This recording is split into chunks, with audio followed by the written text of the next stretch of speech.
Hello, কেমন আছো সবাই? আমি অনেকদিন পর আজকে একটা ভিডিও শ্যুট করছি। ভিডিওটা ভেবেছিলাম তোমাদেরকে একটা ভিডিও ফার্স্ট যেটা আপলোড করেছিলাম, আমি বলেছিলাম যে মাঝে মধ্যে আমি ভিডিও দেব। তো সরি দেয়া হয়নি।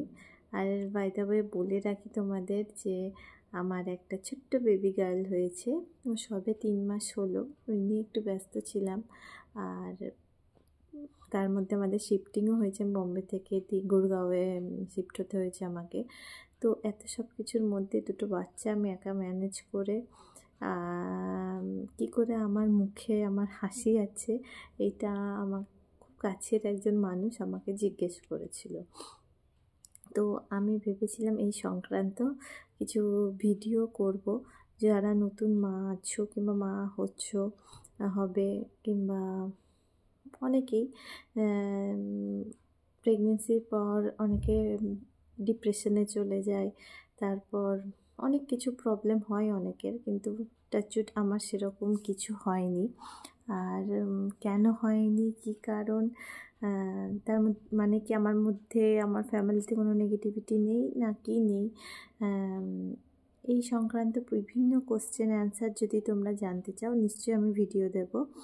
আর সবাই ভালো থেকো, আমি রাখছি। তো খুব তাড়াতাড়ি সব রকম টাইপের ভিডিও আসছে। ততদিন ভালোভাবে থাকো, ভালো করে নিঃশ্বাস নাও, আর হ্যাপি থাকো, কারণ আমাদের মুখের স্মাইলই হচ্ছে আমাদের শক্তি। আর আমরা যত হাসি খুশি থাকবো আমাদের পরিবার তত হাসি খুশি থাকবে। তার জন্য সবাই ভালো থাকো, হ্যাপি থাকো, খারাপ পরিস্থিতিতেও হাসতে শেখো। আমি জানি না এটা কোনো মন্ত্র কিনা, কিন্তু আমি আমার লাইফের তোমরা যদি স্টোরি শোনো তো আমার দুঃখগুলোকেও আমি এখন মানে ঠাকুরের কৃপা, সবই ঠাকুরের কৃপা, যে দুঃখতেও আমি মানে হাসতে পারি, মানে হাসি মুখ রাখতে পারি। তো এটাই একটা শক্তি দেয় কিনা জানি না।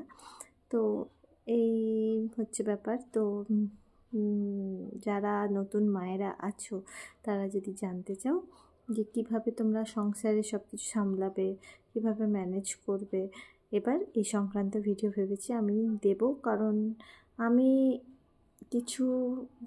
আমি দেখছি যে আমাকে যখন প্রশ্ন করা হয়েছে, মানে অনেকে যেটা আমার কাছে ইজি মনে হচ্ছে সেটা হয়তো অনেকের কাছে সেটা তারা করতে পারছে না।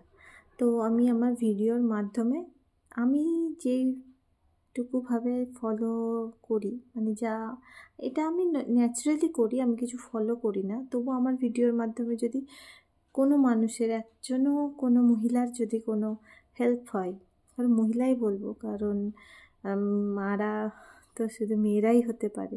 তো এই প্রেগনেন্সি জার্নিটা তারা যেন ভালোভাবে উপভোগ করতে পারে, এবং তাদের বাচ্চাদের আফটার প্রেগনেন্সি, আফটার ডেলিভারি তাদের যে অত রকম কষ্ট হোক না কেন, সে যদি একাও থাকে তবু কীভাবে হ্যাপি থাকবে এবং নিজের বাচ্চাকে কীভাবে হ্যাপি রাখবে। তো সামান্য টিপস যদি তাদের কাউরির কোনো একজন মানুষের যদি উপকারে আমি আসতে পারি, আমি নিশ্চয়ই ভিডিও দেব, আমি ঠিক করেছি। তো সাথে থেকো, পাশে থেকো, আর আমাকে আশীর্বাদ করো যেন আমি কোনো মানুষের কাজে আসতে পারি, এটুকুই আমার চাওয়ার। Thank you.